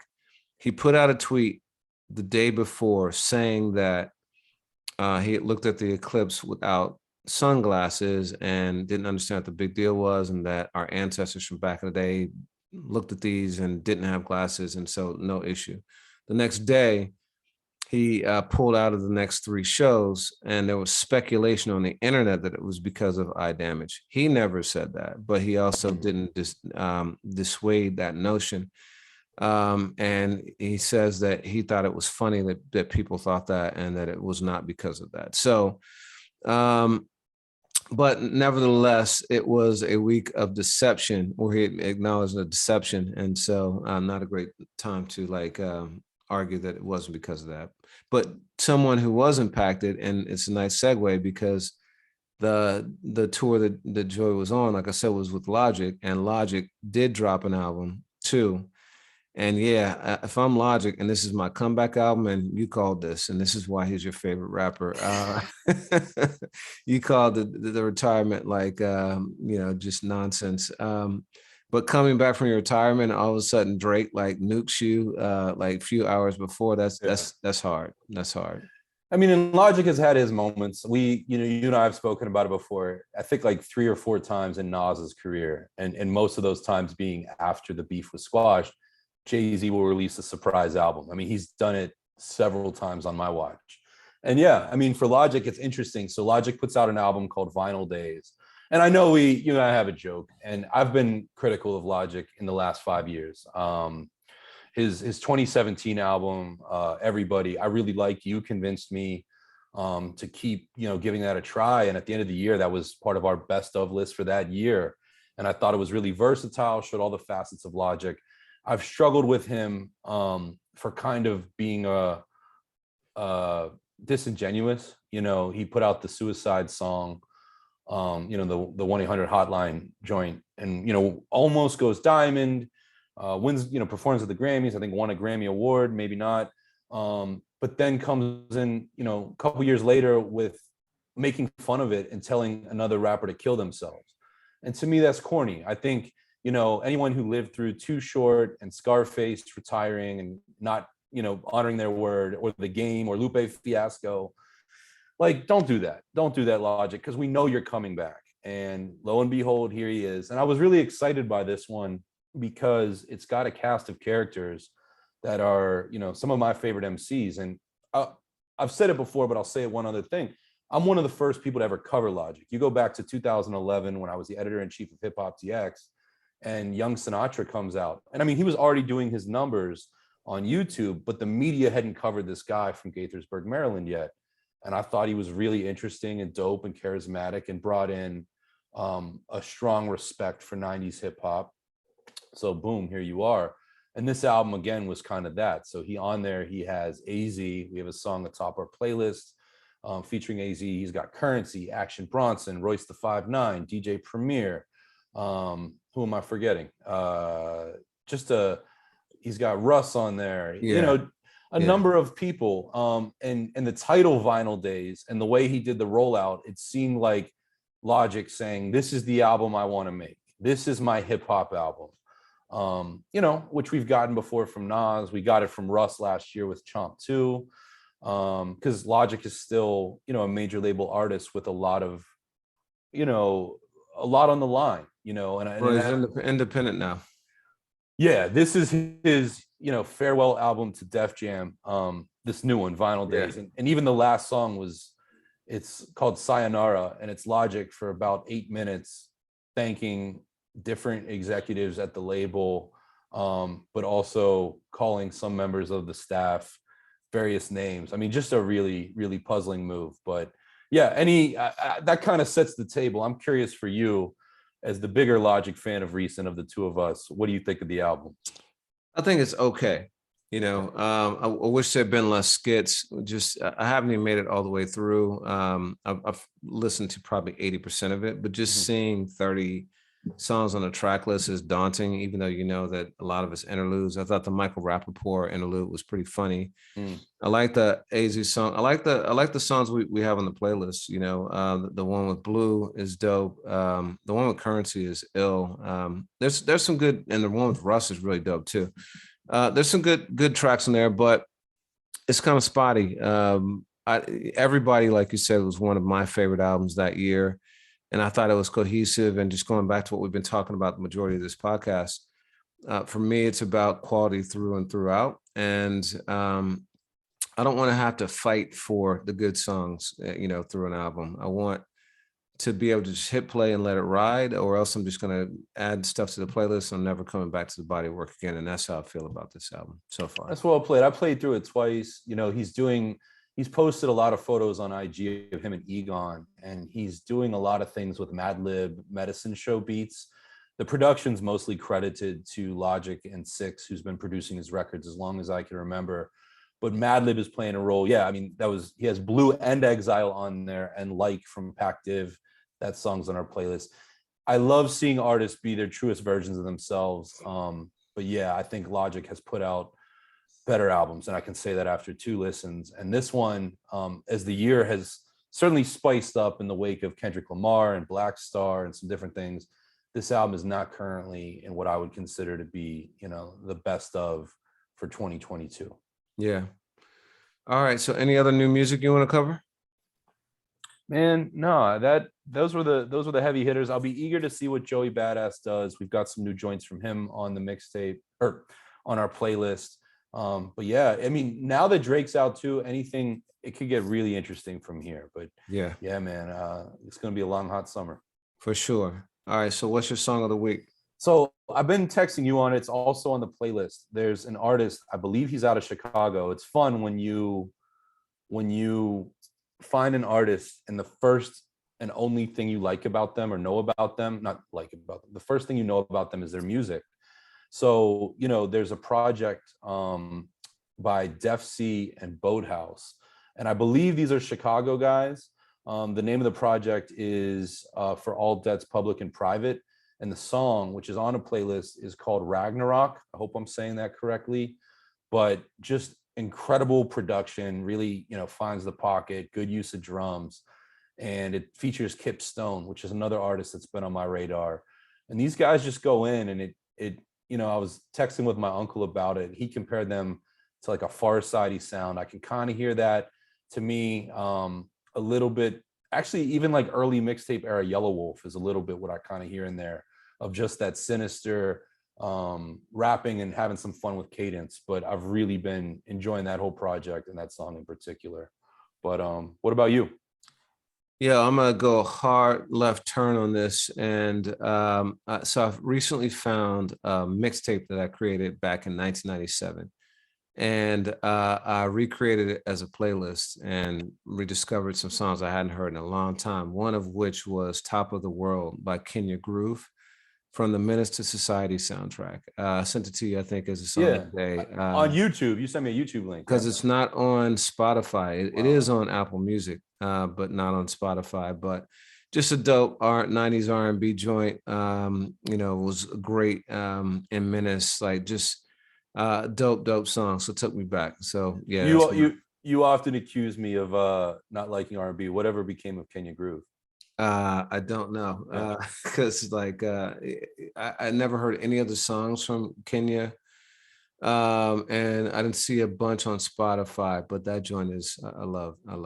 That's dope. Yeah, that is a far left turn, man. Well, after a month away, it feels great to be back. I hope we weren't too rusty out there, but I think the list that our readers came up with speaks for itself. And one thing I hope, and this isn't to build engagement or anything like that, but I truly care, just as a hip hop head, let us know your top 10, in the comments, wherever you see this, YouTube, Facebook, Twitter. It matters. We care. And if nothing else, it gives me something to listen to and reconsider. Absolutely. Absolutely. All right, man. Till we do it again. Word. All right.